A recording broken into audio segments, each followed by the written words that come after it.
unlock your voice, deepen your love, master your sacred seduction. Are you practicing your Rizz or are you out of jizz?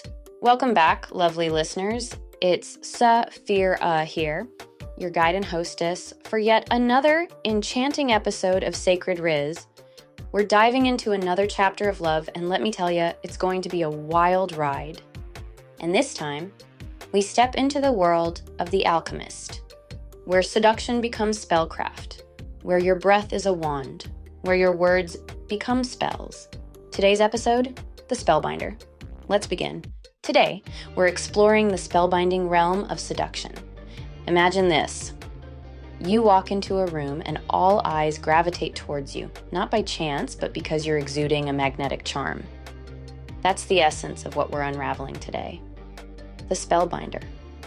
As we get deeper into this episode, we're going to weave together the subtle art of seduction with the mystique of spellcraft.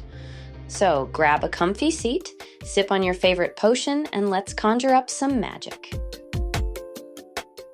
In this series, we're not flirting with just lips and glances. We're conjuring, we're magnetizing, we're crafting polarity through precision, rhythm, and power. Because your words carry charge.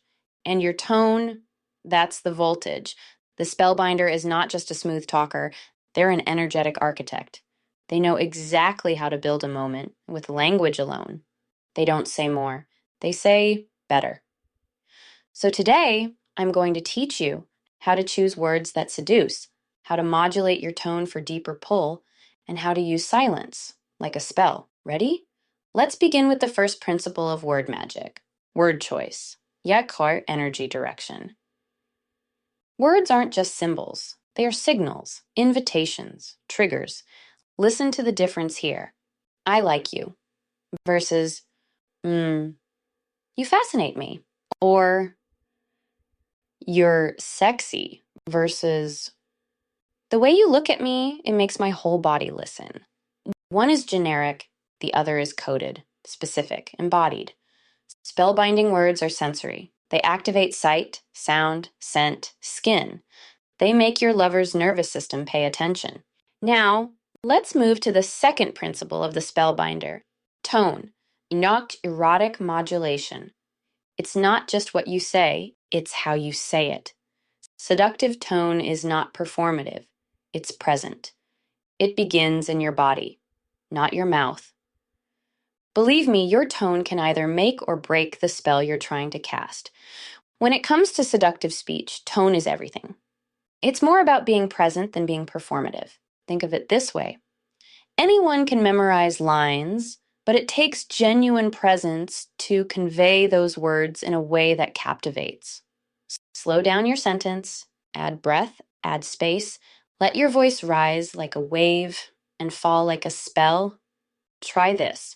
Say, come here in 3 different tones. Curious, commanding, whispered, and warm. Each one pulls a different thread of polarity. And remember, if your breath is shallow, your voice will be too. So take a breath before you speak. Let your voice carry your energy, not your anxiety. Let's go deeper. All right, let's dive into the power of word choice. Ever thought about how the specific words you use can direct energy? It's all about vibration and intention. When you choose your words wisely, you're not just talking, you're casting spells. Let's break it down with an example. Think about the difference between saying, you look nice, versus your smile lights up the room like the morning sun. Both are compliments, sure, but the second one, it paints a vivid picture, it's evocative. The first is like a simple breeze, while the second is a full-on whirlwind of imagery and feeling. Now, one fun way to get better at this is by playing with your senses. Yeah, you heard me right. Let's practice. Take a generic compliment, something you might say offhandedly, like, you're very kind. Now let's pump that up using the 5 senses. See if you can transform it into something that really captivates. Maybe it becomes, your kindness is like a warm blanket on a chilly night, wrapping everyone in a gentle embrace. Feel the difference? This stuff is potent. Word choice isn't just about being flowery. It's about being intentional and creating an experience for the listener. So go on, give it a shot. Take that compliment and infuse it with magic by tuning into your senses. Trust me, you'll feel like a verbal sorcerer in no time. The third spellbinder principle is this: silence is a spell.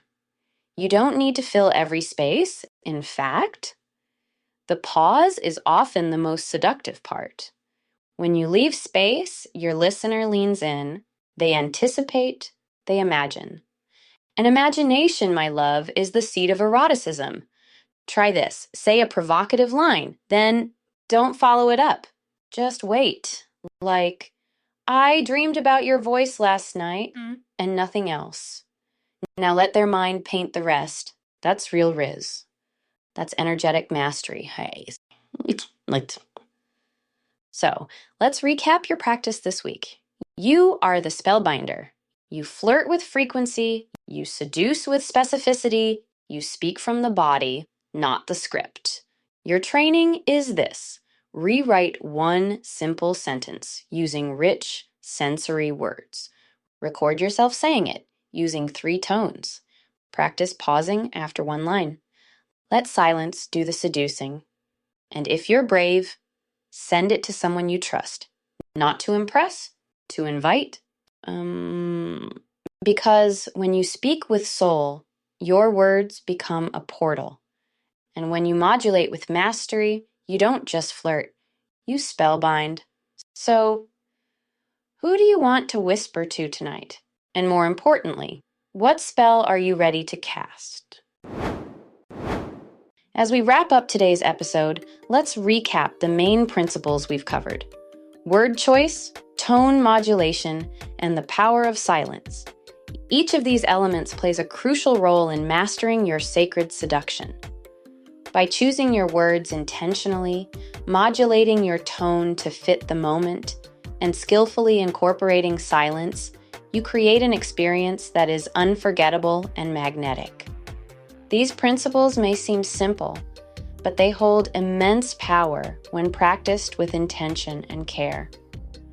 For your practice assignments this week, here's what I want you to do.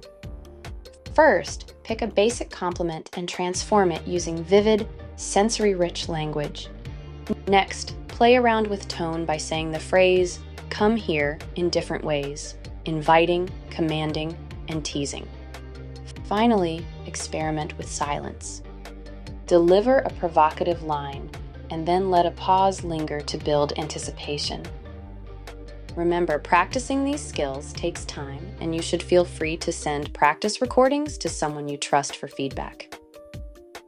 Speak with soul and modulate with mastery. Your words are spells, and your voice is the wand. This is Saphira. Please go to sacredrizz.com to get your very own Rizz score and see where you land in this incredibly soul-shaking practice of love and communication. I'm signing off. Stay enchanted, my friends.